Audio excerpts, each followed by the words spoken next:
Hello everyone, in this video we will compare Kali Linux, Ubuntu and Mint. Kali Linux, Ubuntu and Linux Mint are all popular Linux distributions, but they are made for very different purposes and types of users. Kali Linux is a special purpose operating system mainly used by cybersecurity professionals, ethical hackers and penetration testers.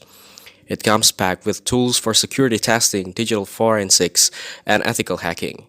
It's not meant for everyday tasks like browsing or writing documents. It also runs as root by default, which can be risky for normal use.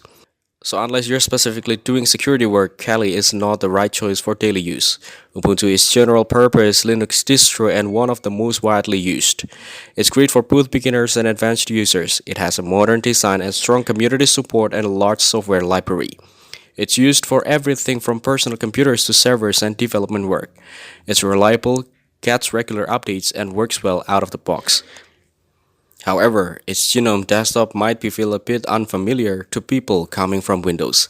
Linux Mint is based on Ubuntu but is designed to feel more like Windows, which makes it very easy for new users to switch.